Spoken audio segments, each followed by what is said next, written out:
Old spoon? Monster plant? Yeah, you heard that right. That crusty spoon sitting in your drawer. It's about to turn your sad snake plant into a jungle beast. Look, I know what you're thinking. A spoon? Really? What's next? Using a fork to water my plants. But hear me out, because I'm about to blow your mind with the most ridiculously simple plant hack that nurseries absolutely don't want you to know about.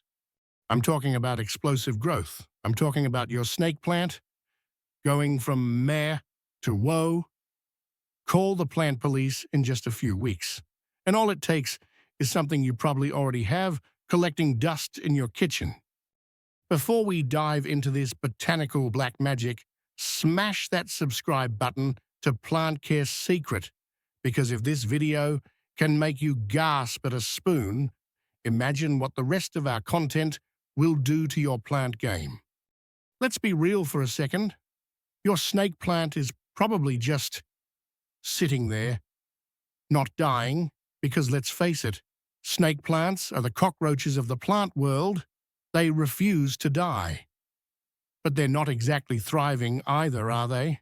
It's doing that thing where it grows like one leaf every 6 months. And you're standing there like a proud parent at a participation trophy ceremony. Good job, buddy. You grew a whole 3 inches this year. Pathetic. And meanwhile, you're scrolling through Instagram seeing these massive snake plants that look like they belong in a luxury hotel lobby, and you're wondering, what am I doing wrong? Am I a plant parent failure? Spoiler alert, you're not a failure. You're just broke. Well, you were broke because the solution costs literally 2 cents. Okay, story time. 3 years ago, I had this snake plant that I named Gerald. Why Gerald? Because he was boring, reliable, and never did anything exciting, just like my accountant Gerald. This plant sat in the corner of my living room doing absolutely nothing for 2 years. 2 years. It was basically a very expensive green sculpture at that point. I watered it when I remembered, which was, not often, gave it some indirect light, and expected nothing in return. Then one day, my grandma visited. Now my grandma is 78 years old and has kept the same poultice alive since 1987. That plant is older than me. So when she looked at Gerald and said, "Mijo, this plant is starving," I was offended. Starving? I gave him water. I gave him light. What more does a snake plant want? She shuffled into my kitchen, grabbed the oldest, most bent spoon from my drawer. You know the one, the spoon that's been through war, and told me to bury it in the soil. I laughed. I actually laughed in her face. Abuela, that's ridiculous. She looked at me with those grandmother eyes that have seen generations of stupidity and said, "Just do it or stay stupid." So I did it. Because you don't argue with a woman who's kept a plant alive since the Reagan administration. Fast forward 6 weeks. Gerald exploded. I'm talking 10 new shoots. The plant went from having 5 sad leaves to looking like it was auditioning for a jungle movie. My living room went from sad bachelor pad to I have my life together energy, and all I did was stick a rusty spoon in some dirt. I became that person. You know, the person whose friends walk in and immediately say, "Wait, what did you do? Your place looks like a Pinterest board." And it felt amazing. Now, before you think I've lost my mind and I'm out here worshipping kitchen utensils, let me explain the actual science. Because yes, there is science behind this madness. That old spoon in your drawer, it's made of metal. And unless you're bougie enough to have pure silver spoons, in which case Why are you watching YouTube plant videos? It's probably stainless steel or some metal alloy. Over time, these spoons develop patina. That's fancy science talk for they get crusty and oxidized. When you bury that spoon in your soil, something magical happens. The metal slowly releases trace minerals into the soil. We're talking about iron, manganese, zinc, all the micronutrients that your snake plant craves but never gets from regular potting soil. See, here's the dirty little secret about potting soil. It's basically dead. It's sterile.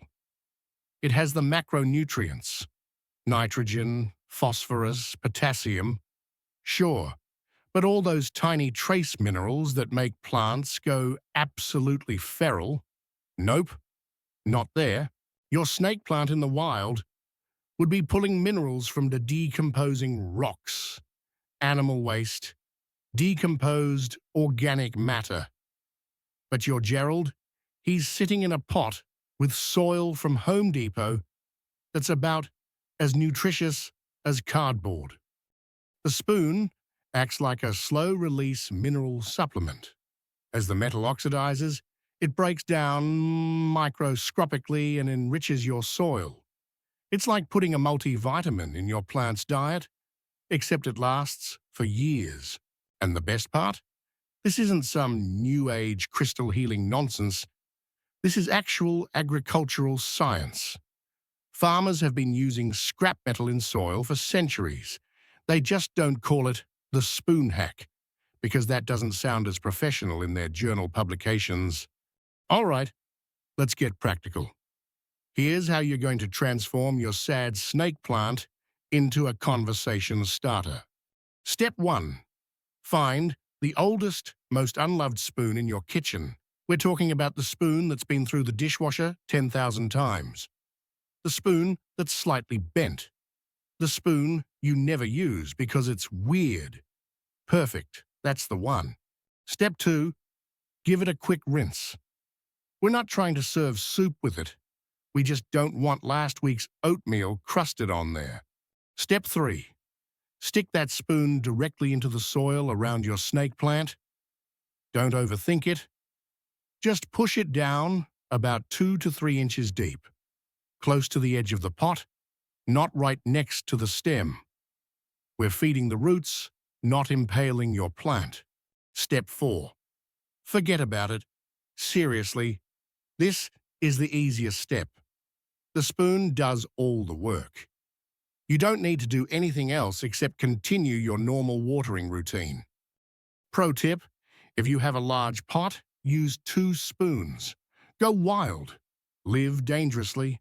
Now I can hear some of you type A personalities freaking out. But won't the spoon rust? Won't it contaminate my soil? Won't it anger the plant gods? Relax. Yes, it will rust. That's literally the point. The rust is the mineral release.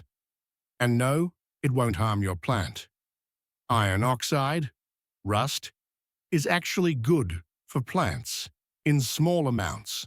That's why professional fertilizers often contain iron. Here's what's going to happen over the next 4-8 weeks, and I need you to mentally prepare yourself for this. Your snake plant is going to start pushing out new growth like it's on a mission. Those tight, rolled-up leaves in the center, they're going to unfurl. New pups are going to pop up around the base. Your plant is going to get thick. And then one day, you're going to walk into your living room and actually stop. You're going to look at your plant and think, wait, did I do that? Yes, you did. Imagine having friends over, and instead of them pretending to admire your IKEA furniture, they're genuinely amazed by your plants. Imagine your mum asking you for plant advice instead of the other way around. Imagine posting a photo of your living room and having people slide into your DMs asking, "Where did you get that plant? What's your secret?" And you get to casually respond, Oh, I just used a spoon. The power, the mystique, the unhinged confidence.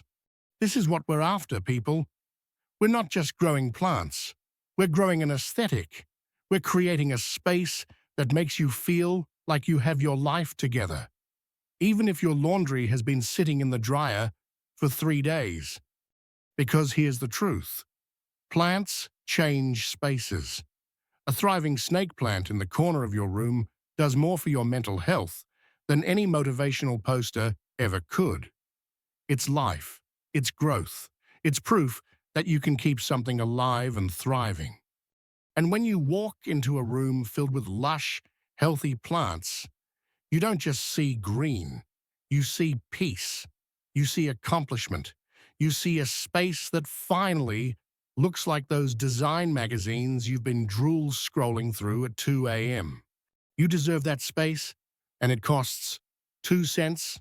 If this video made you look at your silverware drawer differently, you need to subscribe to Plant Care Secret right now. We're out here revealing the absurdly simple hacks that big plant companies don't want you to know about because they'd rather sell you a $30 bottle of Miracle Growth Serum. Hit that notification bell because next week we're talking about the toilet paper roll hack that made my pothos grow 6 feet in 2 months. Yes, toilet paper rolls. No, I'm not joking. Drop a comment below telling me what's the weirdest thing you've ever used on your plants. I want to hear your unhinged plant parent confessions. And if this spoon hack works for you, when it works for you, tag us on Instagram. Plant Care Secret. I want to see your Gerald transformations. Now go forth, grab a spoon, and make your plants obscenely huge. You're welcome.